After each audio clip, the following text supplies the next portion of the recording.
I hope I can find a battlefield, me, myself, and but I know that God is on my side. It's a battlefield. I hope I can find a battlefield. I hope I can find. But I know that God is on. All right, welcome back to another episode of Live in the Studio. We are here today with a very special guest, Miss Chloe-Olivia. Hello. How are you? I'm good. How are you? I'm doing well. How are you, Shay? I'm feeling pretty good today. So, Chloe, you are the first person that we've had on the podcast that we don't already know fairly well. We've met you one time, right? Yeah, once. One And time. I got to tell you, actually, it was a pretty cool meeting for me because it was the first time that you literally said to me in passing, you walked by me, you said, "Hey, the podcast guy." Do you remember this? Did I say that? Oh, Yes, my you goodness. did. And I remember being like, at that point, we'd only dropped one episode. So it was like a little, like, honestly, it was like a little confirmation for me. I was like, okay, I guess I'm the podcast guy now. Yeah. So it was kind of a cool thing. I appreciated it. No problem. For people that don't know you, can you just kind of introduce yourself? Tell us what you do, your role, kind of what you're doing in music right now, that kind of thing. Yeah. So my name is Chloe-Olivia, and I do a lot of things. And I used to have, like, whenever I would, like, perform, I would have, like, this list of things. Like, I'd say I'm a singer, songwriter, anti-bullying advocate, motivational speaker, actress, pianist. Like, I would, like, literally go through that line. But that, I mean, I am all those things. I am an artist. Right now I'm a youth worship leader at Still Creek Church of Charlotte, and have been working there since, like, earlier this year, probably like March, April sometime. So fairly new. But I have traveled, like, all over the U.S. I finally went overseas before COVID. Unfortunately, that kind of stopped. Barely got that one in there. Yeah, then. no, I kind of slid it in right before, like, literally November the year before, like November 2019. I went to the Bahamas and finally went international. And How was that? That was amazing. Oh my gosh, the children there are phenomenal. And just, we were there probably, like, right after the hurricane hit. Okay. So we were in Nassau and Freeport was still kind of like, everything was kind of damaged because of, like, the hurricane that had hit before, but it was just so beautiful. Like, the people are genuine. Yeah. And it was an amazing experience. That was like a mission trip kind of thing? So no, it was with, what was it? I think it was with Praise Factor. Okay. Which is, like, an independent, they highlight a lot of independent gospel artists. Okay. Fun fact, I kind of used to be on the gospel side of things before I kind of made the switch over to CCM, but I've always been, like, at heart CCM. I think that today they're more close together than ever. Like, in pop culture, you look at, like, Maverick City or different gospel groups that are getting bigger and bigger and bigger and bigger. Oh, yeah. Even when you go, like, watch Elevation now, a lot of their stuff, it sounds more like gospel than it ever has. And you're like, okay, yeah, for sure. I love it. I think it's great. Me too. I mean, I like it. It's just that, like, it was kind of hard growing up because it was like I was expected to sing straight up, like, gospel, start playing shop music, whatever. But it was like, for me, I was on the opposite side of the spectrum. I was very much like T Swift all the way. Like, awesome. I was very much loving that side of things. So, yeah. Now, for people that wouldn't know, so your background in music started off in gospel, like, what else did you do in music kind of growing up? What was your start? Gracious, I'm trying to remember. So the reason why I started writing as an outlet, like, I kind of used writing as an outlet because I was getting bullied real bad in school growing up, and it started from kindergarten. It went all the way up to actually college recently. So I had to find an outlet, and it got to the point where, like, I actually contemplated suicide at the time. I was like 10 years old. And so that's super young. Yeah, I was really young. Like, I really just felt like I had no place, no purpose. And the only reason I got bullied was because I have a very loud voice that, like, very much carries. And so being different in that aspect, and, you know, also just being the tallest girl in the room and stuff like that, people just picked on my differences. And so I had to find a way to kind of, like, use what I had as an outlet.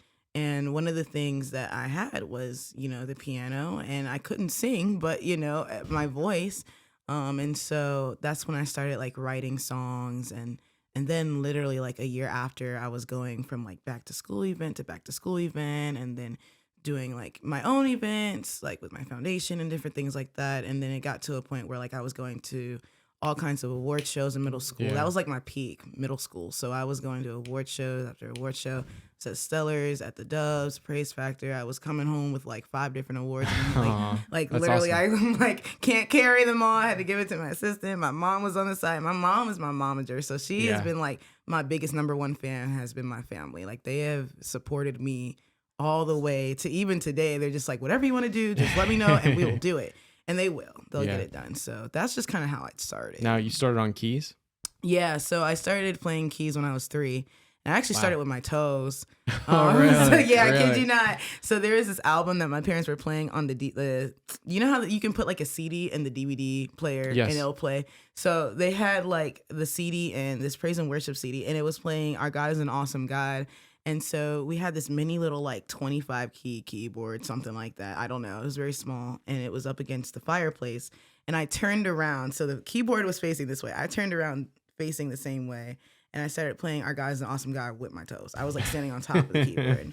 Like just kind of picking out like the melody kind of thing? Yeah. And so my parents, I was 3. So my parents were like, let's take her to lessons. They tried to give me to Miss Jenna. She was like, I don't take anybody under 5. They have to know their numbers, letters. I'm like, I already know how to write my name. I know my numbers and letters already because my mom had been homeschooling me before I went. So she took me in for like 2 minutes. This time I did not play with my toes, but I did play Our God is an Awesome God. And then when we came out, she was like, I'll take her.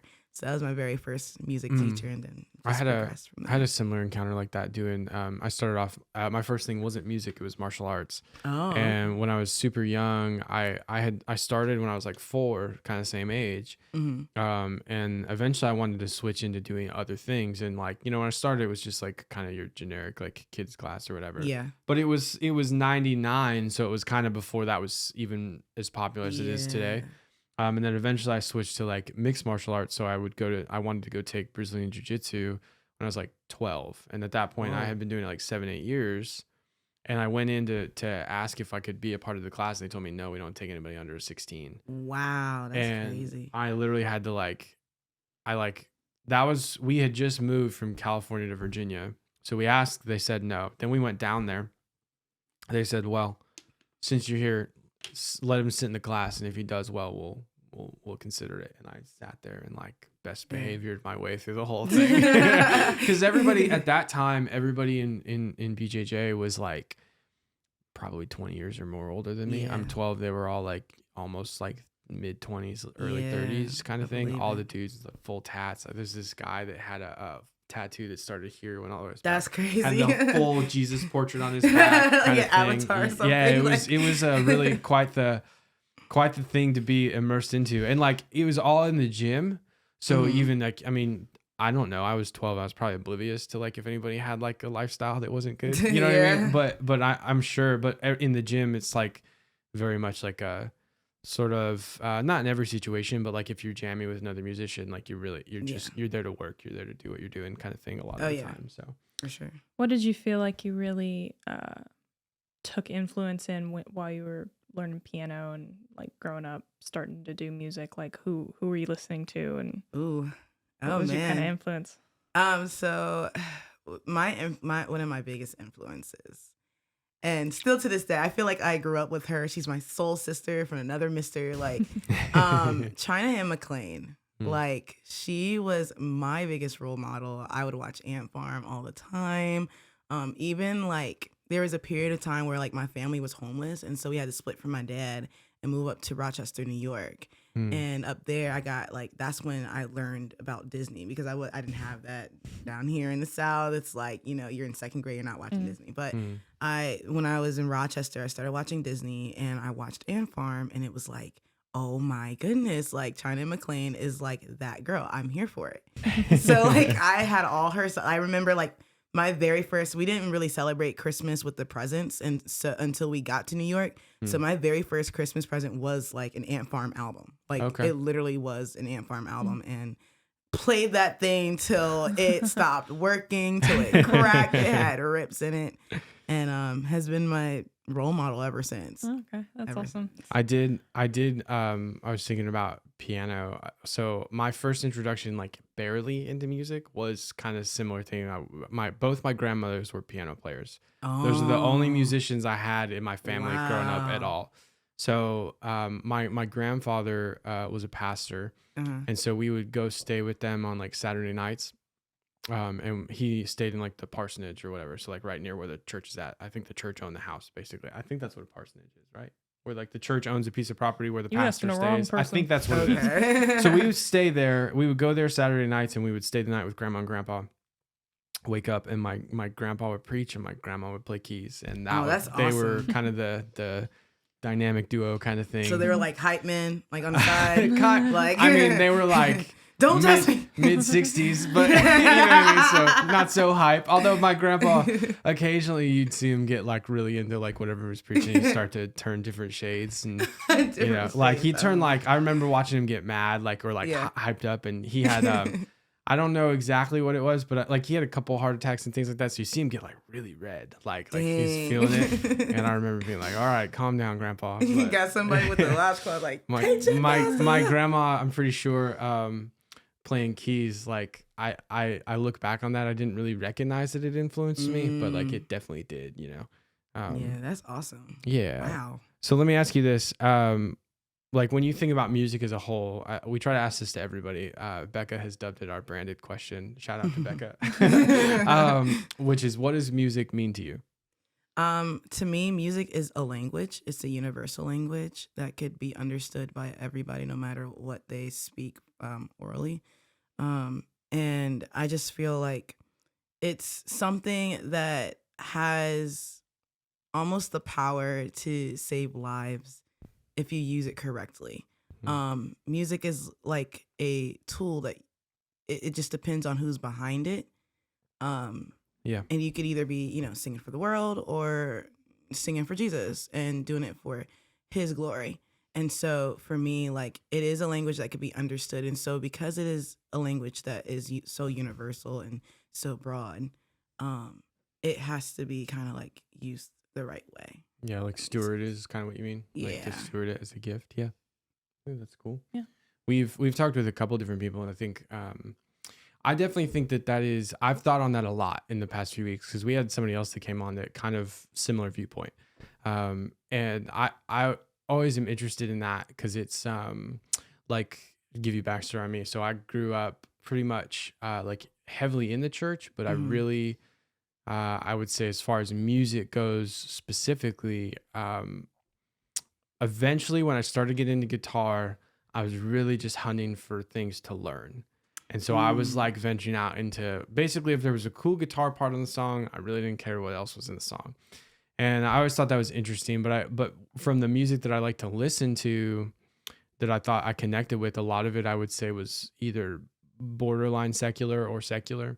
So I always found that interesting. I think, there are, my thing has always been like even opportunities to connect with people through stuff that's maybe even a little harder. Yeah. Which I think, I don't know, it's a tough one, because I feel like sometimes that's lacking from what people do in the church. Yeah. You know what I mean? Like there are topics that people in the church won't sing on. Yeah. And like, and music and is so one. you end up sort of like adjacent to that. And it started off with like bands that were like, Christian rock bands or whatever, but that really like, I mean, to me, it wouldn't necessarily classify. I don't even think that a lot of them today don't even call themselves Christian bands anymore. They're just musicians. So it's interesting. For me, it's always been I try to, like, any song I write, whether it ends up being like a worship tune or a we'll call it a secular tune, because I don't have a better word for it right now. Yeah. To try to recognize like God can use any of those if it's submitted to him in that way. You know what I mean? Like I think that is even a good thing too for artists, like to recognize that even if you have a song that's not just straight up praise and worship, like they're like God can use it. No, 100%. Well, and I think stewarding something well can also mean how you let people approach you outside of the music itself. You know what I mean? True. Not necessarily like what you're singing about.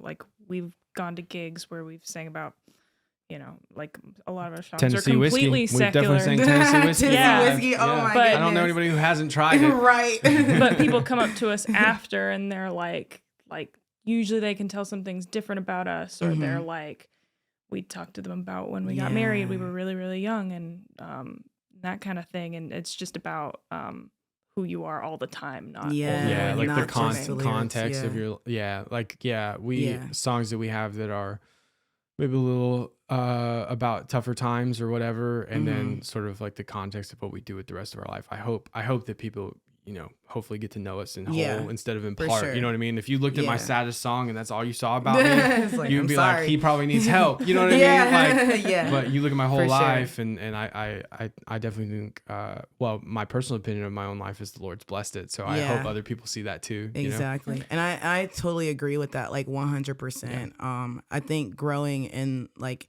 the industry and kind of moving, kind of seeing like the changes and stuff like that, for me, like when it comes down to music, the thing that I really pay attention to for the most part is the lyrics, and like not, you know, again, like not every song that you write is going to be a worship song, like you said. And then like not every song is going to be outside of a, you know, worship song, but just understanding, like you said, if the Lord has blessed it, like if that's something that God has given you to speak about or to sing about or to be about, then it'll reach somebody. Exactly. It took me a while to internalize that in a halfway decent way.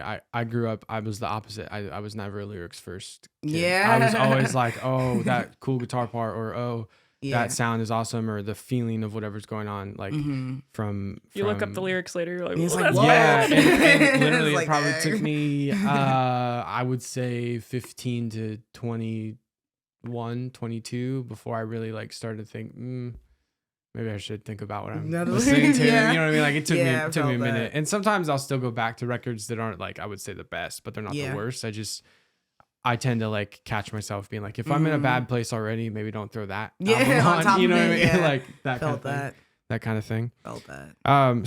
So in kind of knowing you were coming on the show, we did a little bit of like research on different things you've done and all crazy. that. You've done a lot, like a lot. Like I have a short list here of an American Idol audition, oh my a goodness. PBS like news spot kind of thing, Yes. Acting, theater, podcast, worship leading, like tons of stuff. When you look back at like all the things you've done, is there like a favorite that you've been a part of, or anything you want to kind of speak to specifically? Dang. I think my favorite was definitely PBS. Working with PBS. Very smooth, very, it was a great process. And shout out to Erica Stark Knight, y'all. She has been amazing, but she was pretty much kind of like the one that was contacting me and my mom, because back then I was a minor, so like they would contact my mom. So what exactly did you do with them? I did where they had this campaign called Girl Power, highlighting a lot of young girls that are doing different things in North Carolina. And I did where I wrote the theme song. Okay, awesome. Them. That's cool. And so they used one of my very first songs to come out, which was Crazy Kind of Beautiful. And I wrote that when I was like 9. I was very young. But I wasn't even playing at 9. I didn't start playing until like 14. But anyway, go ahead. Yeah. but yeah, so they used that as their theme song for Girl Power campaign. Did a lot of different events with them, like, and then also we did the Raleigh Christmas parade with them as well. Oh, that's cool. Which was very fun. A lot of sparkles, a lot of colors, very fun. Yeah. I think one of the main things I heard you speak on was like sort of the anti-bullying stuff, right? Is that? Mm-hmm. And so when you look back on that, like, what do you hope people will take away from that? Like, if somebody goes and looks it up, what do you think like the main message for that was? Understanding that there is power and purpose in your pain. Because at the time I didn't really see the other end, and really how I was supposed to use that and take it and run with it, and, you know, write songs and, you know, tell stories and different things like that, and inspire a lot of people across the world and across the country. At the time I just saw my situation, and I saw how I felt in that situation. And it's like, it's okay to be human. It's okay to cry. Like, it's okay to feel things. But at the same time, like there is a purpose in that suffering that you're going through at the time.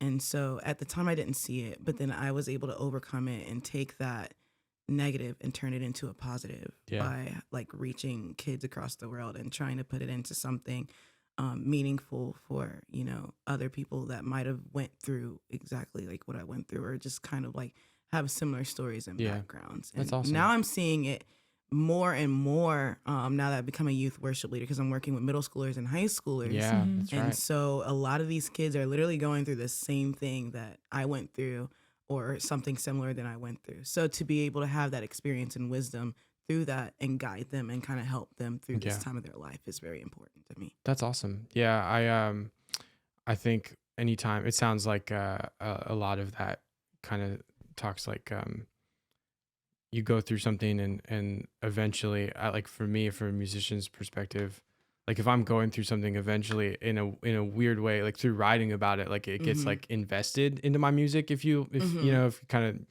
of understand what I'm trying to say, with that one. And I never really love like I don't know, writing songs that are about hard things is not my favorite moment. Like I'm usually not in the greatest spot. But eventually, and not with all of them, like just to be real, not with every song I've written. Some of them I just don't know what to do with, and they sit there, and I don't think people will hear them. Like I just leave them in the book, you know? But other songs, like I've had an opportunity through the years to take something where I really feel like eventually God brings me like full circle, and like I see him use something I went through, and I'm like, wow, that's crazy.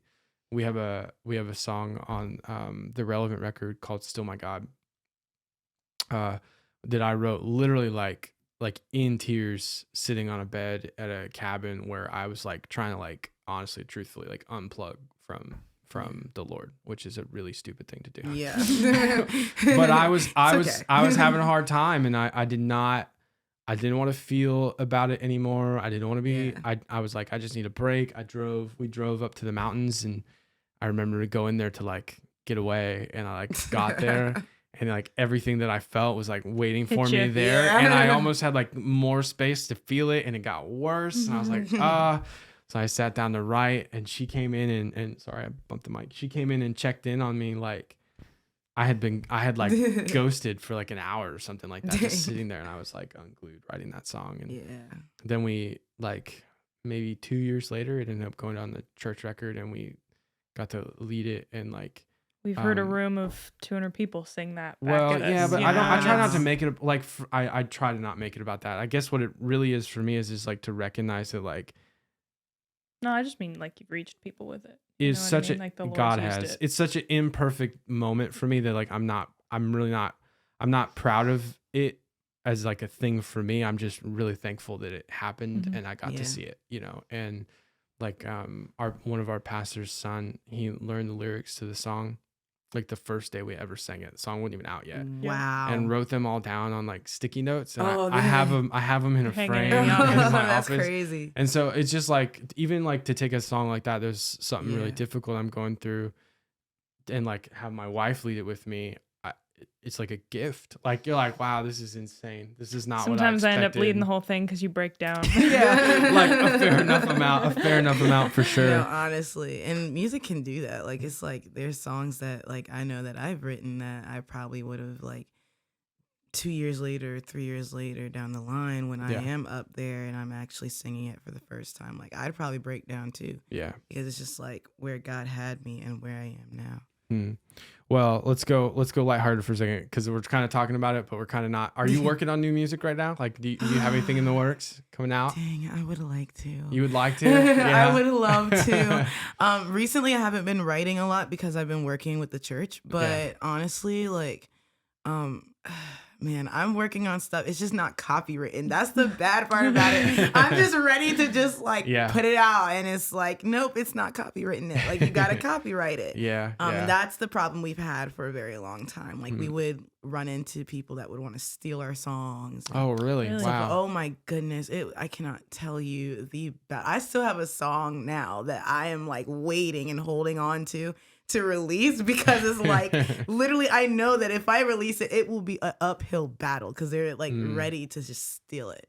Wow. So I've written over like 150 songs. Have you really? That's awesome. But like I'm just, whenever God Do you wants. have without going too far into it, like without playing it, like do you have a favorite out of all of them that you've written? And is there like at least a topical kind of thing you could give us insight? Like what's and why? No, so one of my favorites so far that I've written was a song about like basically in the midst of the chaos, like you'll still be okay.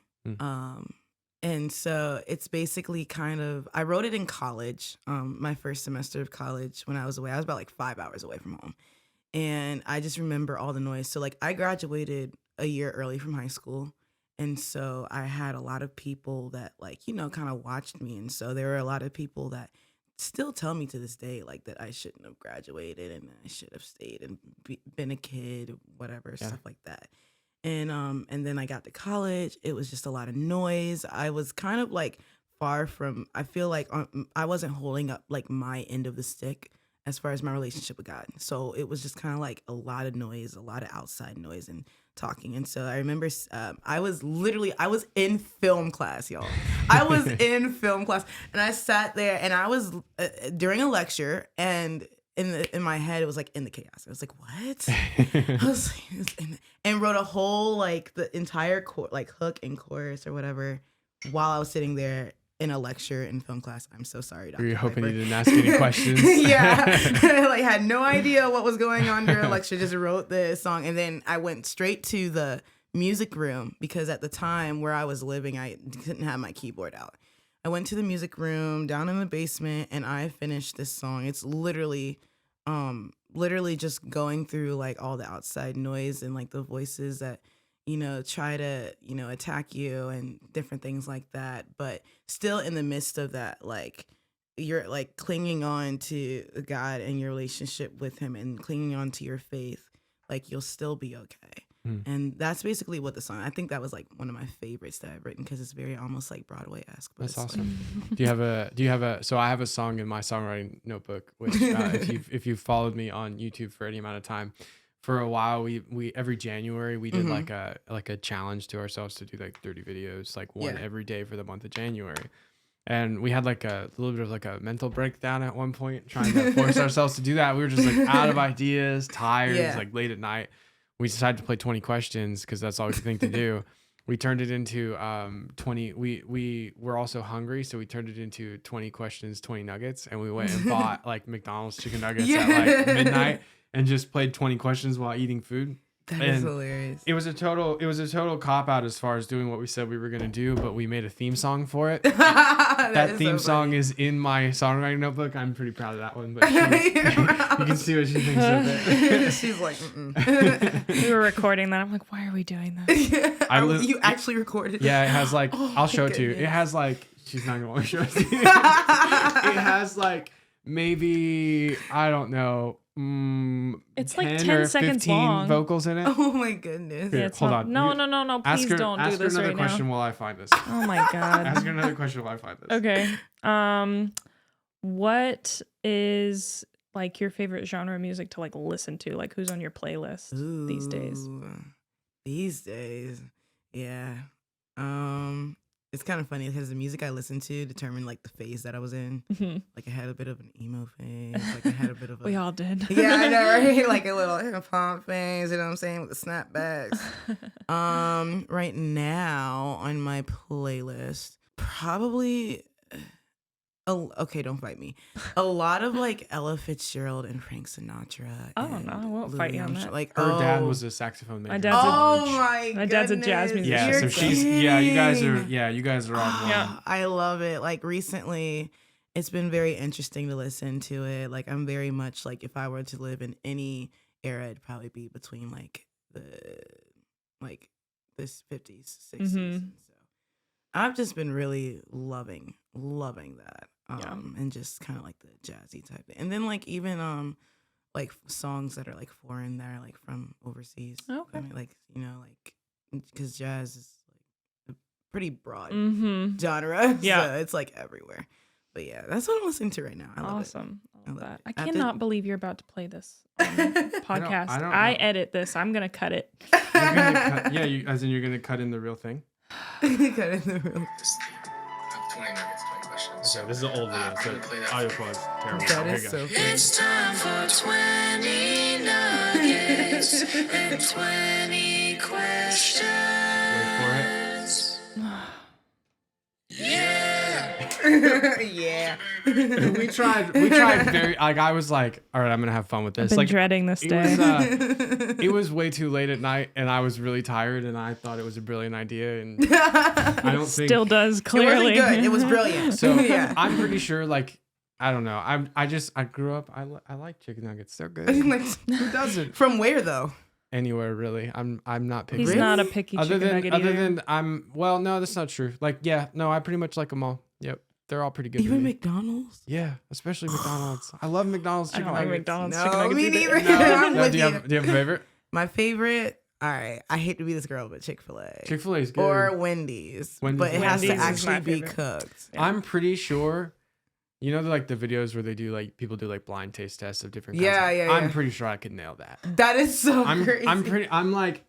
I'm fairly confident I do pretty good on that. No, that's so funny. So that's so funny. Our youth ministry, when they were still doing Wednesday nights, Josh and Austin came up with this crazy idea to do like a fast food race type deal. Oh, really? They were throwing burritos everywhere. They were like taste testing things, and they had other kids feed it to. It was like a wreck, but it was awesome. It was pretty awesome. So one of the things that we saw when we were looking up just different things you've done was auditioning for American Idol. That was another video we saw put together, I think. What was that process like? Oh man, so for other musicians that might be considering considering. Yeah. I was never a girl for competitions and stuff like that. But I did audition for American Idol probably about, I think, 3 times now. Really?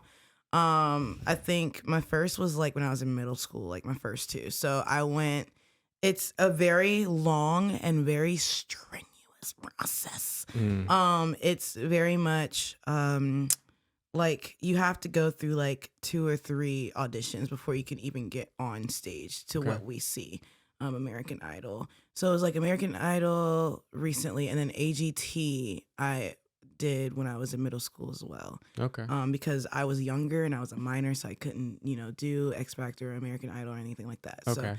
So did AGT when I was in middle school, American Idol recently, and both are very like they have the long contracts, and nobody reads those contracts. Really. Like literally no, like it just pops up. You just want a step.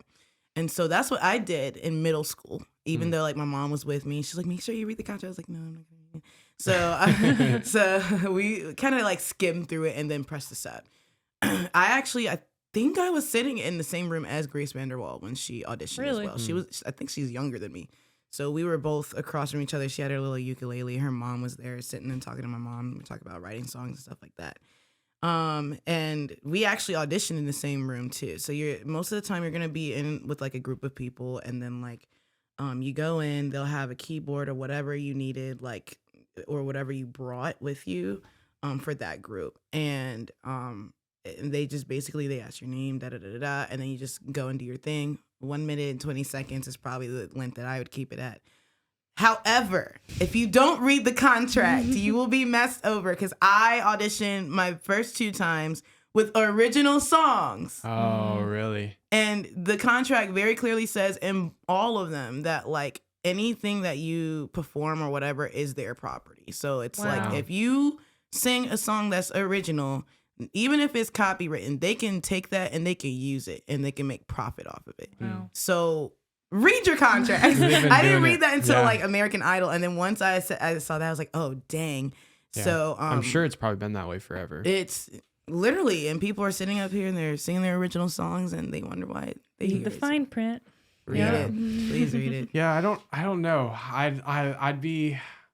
I think we went with somebody one time when they were trying out for The Voice. I think. Voice. We've gone to an audition, although I was not. We didn't want to do it. More context for me. I was like, when I first started singing, it probably took me probably like 6 or 7 years of lessons and like trying to get to the point where like it wasn't pretty bad. Yeah.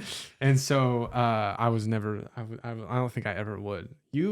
Everyone tells her Everyone she bugs should me audition. to do it. Everyone. Okay. You should do it. I for the don't- I record. love it. It's a great stage name. Like It's a Shay. weird thing. I don't have stage fright for performing. I have terrible stage fright with auditioning. I was the same way. I did dance for years. It was the same way for that. Auditions make me incredibly nervous. I don't know why. Performing does not. So the thought of like going through like a series of auditions over a long period They of do time. it virtually makes me like, now, though. Let me- Everything's virtual. Let me ask you this: how far in the audition process did you end up? Baby, getting I into? didn't even make it past that first audition.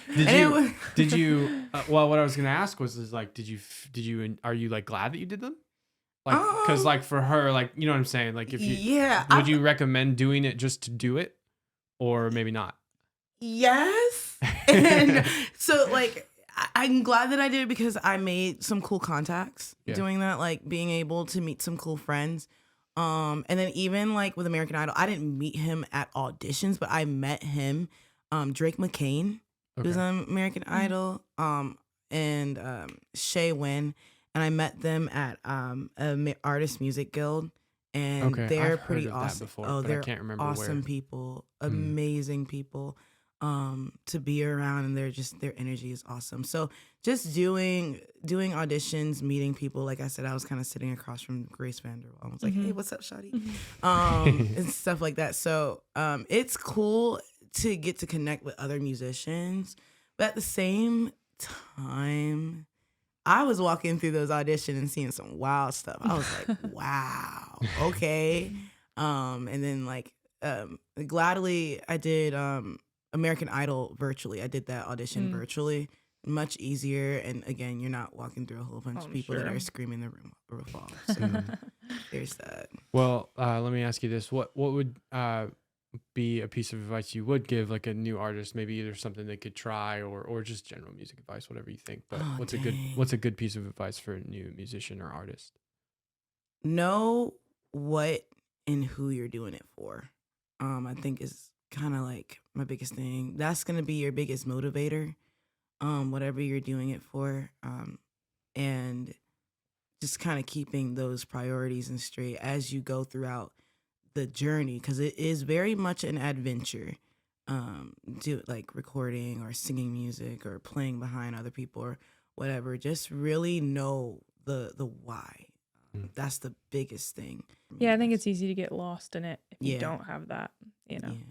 Yeah, I think you have to really love it, and you have to love it for no money, and and you have to love it for the sake of exactly what it is, before the other stuff would ever come anywhere near it. I think, or at least I think you should. I think sometimes that doesn't happen. Like there are people that I see that like have.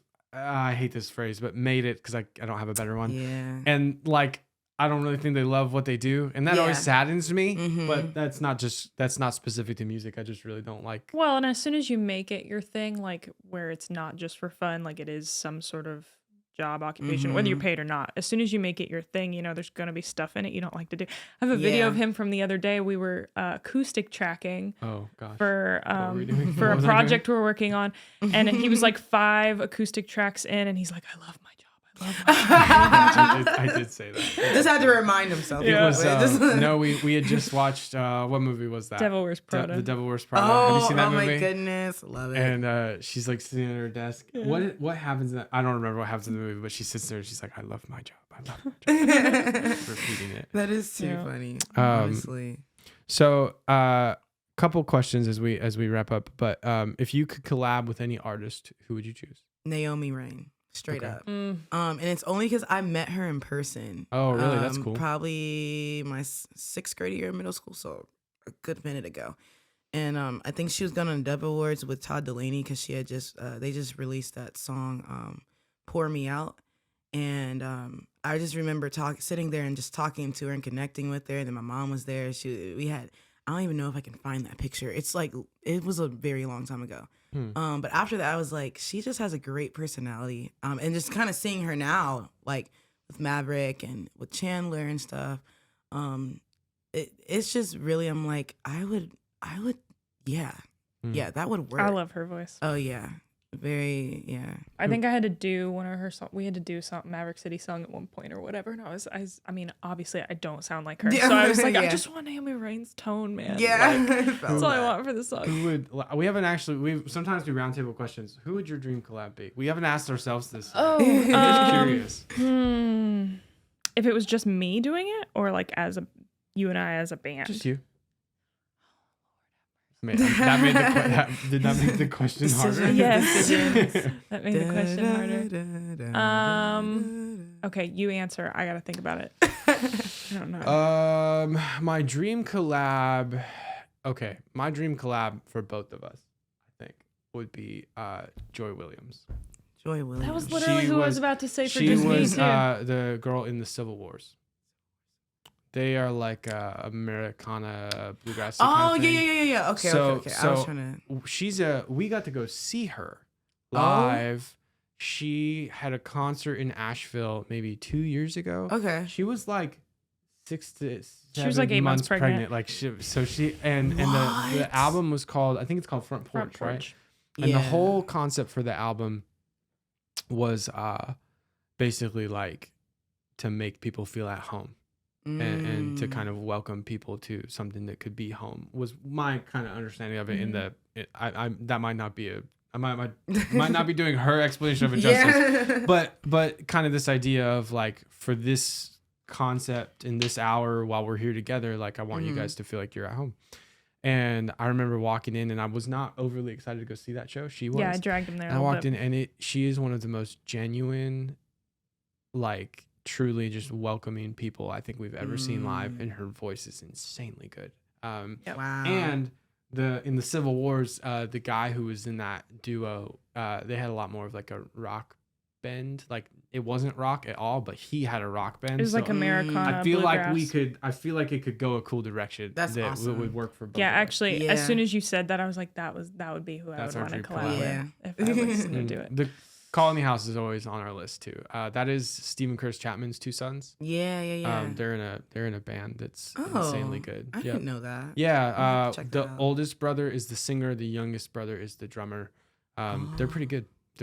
Well, that's an understatement. They're insanely good. We've seen them live like 3 times. That's awesome. We love them. Dang. That was to check that COVID out. robbed us of our 4th show. Our last show. Rob. It was in March of 2020. We had tickets and they all got canceled, and we were really sad. Oh, dang. So okay, 2 questions left. Best and worst moment on stage, Best and worst? or whichever one you prefer. So I think my worst one actually recently just happened. So I think I told you guys earlier, we went to Blowing Rock with our Latino young adults ministry. Shout out to Forerunners. Sorry, I'm doing a lot of shout outs. I hope this is okay. You're more than fine. But we went to Blowing Rock, and I was there to help like serve lead worship as well. And so the night before, things kind of got switched around, and there was a song that I think Carlos wanted me to lead, and I was like, oh dang, I didn't know I had this song. So I practiced it, ingrained the lyrics in my head, you know what I'm saying? Best you and can. So we got there that day, and he was like, hey, like I meant to ask you, like, can you lead? I said, oh yeah, I saw my name. So we're like, perfect. We get up there, we do sound check, everything goes pretty well. And something, I don't know what was happening, but something was going on with the ProBusinner that day. And so they were trying to figure it out and fix it. Did the tech guy not come on retreat? No, she did. She was back there. She was killing it. So I'm on production team. I always like, anytime there's like a little mishap on like certain retreats, I'll get a phone call. Oh, this isn't working. You start answering questions. But anyway, go ahead. I felt that. So she was in the back trying to figure it out. So they were working while we were doing sound check. I had the lyrics on my phone, and then it wasn't the first song. It was like the 3rd song in the set. So then when we get there to actually lead, we see that the lyrics are actually up there. We're like, okay, cool, awesome. Yeah. And this song I was not familiar with. It was No Other Name. And we had to sing it in English and Spanish. So we sat there, and I had the first 2 verses, because you know what that song is like, 2 full verses and then the chorus. We sit there, and I don't see the lyrics at all. I'm like, oh, okay. And so I know the tune, so I'm like, so you hear me in the like microphone, like, I'm like, so I'm like mumbling, and like for a good like almost like 1.5 verse. It wasn't until like the mid of like the second verse till I saw that the lyrics were up there, because the MD, I looked back at him like, what's going on? He's like, and so I had my computer, I tried to get it on my computer and stuff like that. And he's like, look up. And I was like, oh, okay. Nice. So then I was able to catch on, but I was so embarrassed. It was like nerve-wracking. Yeah. I was embarrassed. I had one time where it was so I've been a production guy for different churches for 8 years now. Yeah, 8 almost years. 10, yeah. And one time, it wasn't my fault, first of all. Although, let's just preface when you're the production guy at a church, you you just take the heat for whatever happens. Like so, but in reality, what had happened is we were jumping a pro presenter stage display off of somebody's cell phone. There's like an app where you can like have a phone run it, but then plug the phone into a monitor. And so we plugged this phone into a monitor, running the stage display, and somebody and whoever's phone it was, I don't even know. No, it was yours, but you got a text. It wasn't my phone. It wasn't, because I didn't even know. Like, are you sure? I'm absolutely positive it wasn't my phone. But a text came through that was a GIF of the teacher from Ferris Bueller's Day Off, where Ferris Bueller's like falling asleep in class, and he's like, Bueller, and it just that was just stuck on our screen for the whole set. So like the pastor and like we were all hunting for words and like different things, and I was like, man, this is pretty bad, but also it's kind of hilarious. Yeah, that is too funny. We didn't run it off the phone again after that. No, that was the last time. Yeah, no. Best moment on stage? Best moment. Ooh. I think that my best performance, it wasn't really like, it was actually musical theater. So my very first show was when I was in 5th grade. We had the 5th grade play. It was Honk Junior. And I remember wanting like the main role so bad that year. Like I really did. Like I was ready, because I'm like, naturally I was a mother hen. Like I was the mom friend. So like to be Ida, I was like, I wanted to do that. But no, they actually gave me the bullfrog, and I'm like, that's a guy. Like, how am I supposed to do that? How am I supposed to pull it off? But my mom and my family, they're very creative. So, like, my mom was like, she made me a little hat, a little bow tie, and stuff like that. It was so cute. So once I got up there and really started, like, dissecting the character, I noticed that, like, the story of the bullfrog was more like the story of me, because it follows the story of the ugly duckling. And, like, the bullfrog is very much like the ugly duckling. Like he's like, I feel where you're coming from. Like, you know, there's going to be one day that we're going to be so as great as we want to be, and other people are going to be smiling down on us and stuff like that. And so I had this big solo, and I'll never forget. I just felt like at home. I was doing my thing. I was like singing, bro. Listen, I was screaming. But how old were you? I was 10. I was 9 or 10. I was 9 at the time. I miss the feeling of doing things when you're a kid, and you just like all of a sudden you hit a moment and you're just like so in love with whatever's happening. It's so fun. Unhindered. Yeah. You know what I mean? Yeah. Like as a kid. Yeah. Sure. Well, we're at time, but let me wrap us up by asking you this, which is tell us about the song you're going to perform today, and maybe some of the meaning behind it, and Yeah. So the song I'm going to perform today. It is a song that I wrote when I was about 12. So I was in middle school.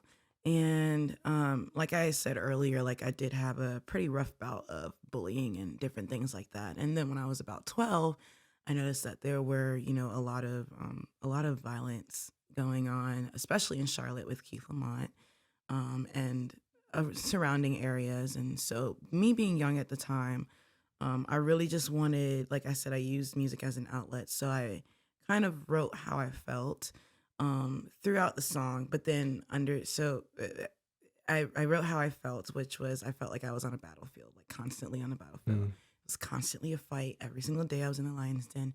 But overall, God was still by my side when everything happened. And he never left me and never forsaken me. And for every foe, I had a friend, and for every friend, I had a foe. So he made sure that everything was balanced and was just always there on all my lonely nights and all of the tears that I cried. So This song is called Battlefield. I haven't sung it in a minute. So. Oh, I'm excited to hear it. Yeah. I'm excited to hear it. Well, Chloe, thank you so much for coming on the show and joining us. We've loved having you. Is there a couple places people can kind of look you up and reach out as far as music goes, if they want to find, like, eventually when you're putting out music or whatever, that they can go look you up? Yeah, my main social is really just Instagram. Mm-hmm. My Instagram is at Chloe-Olivia.music. CHLOEOLIVIA.music at Instagram. Awesome. Well, Chloe, thank you so much for coming on. We were so excited to have you in Thank today. you. Without further ado, here is Battlefield by Chloe-Olivia. Bye. Bye.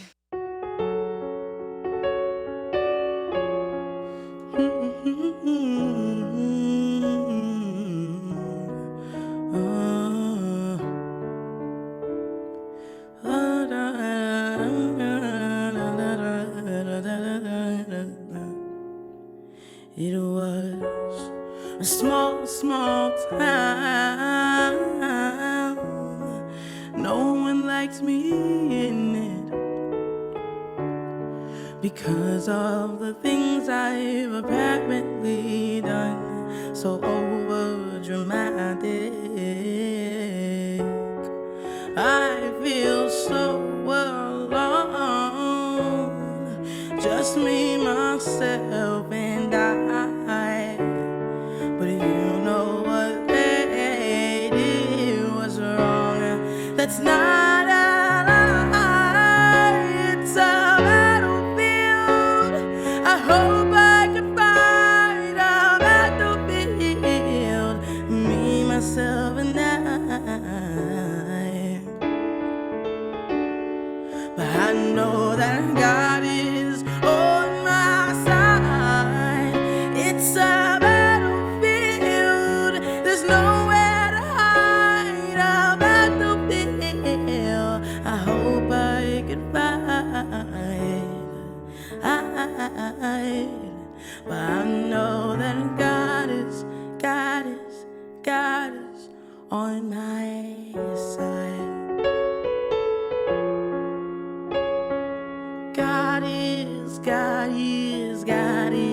on my side. God is on my side. God is.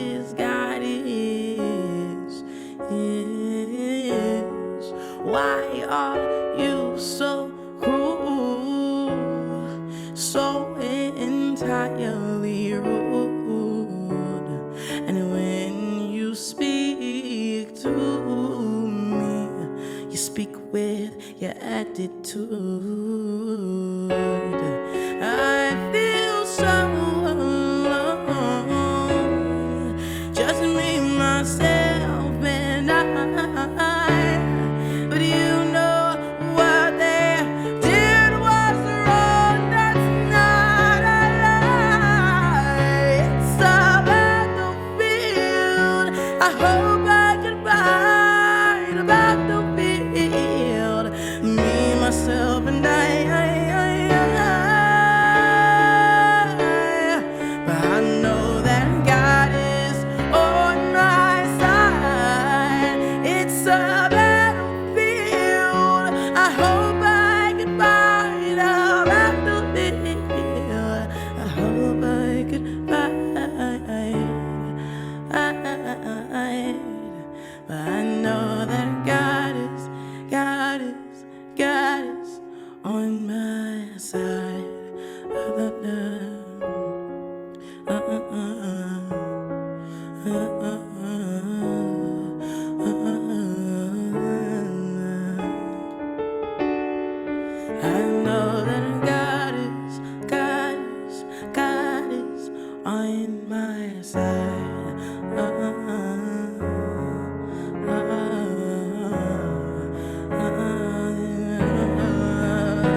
'cause God is on my side.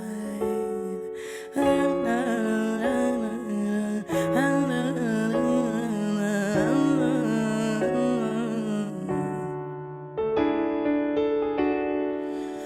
know that God is on my side.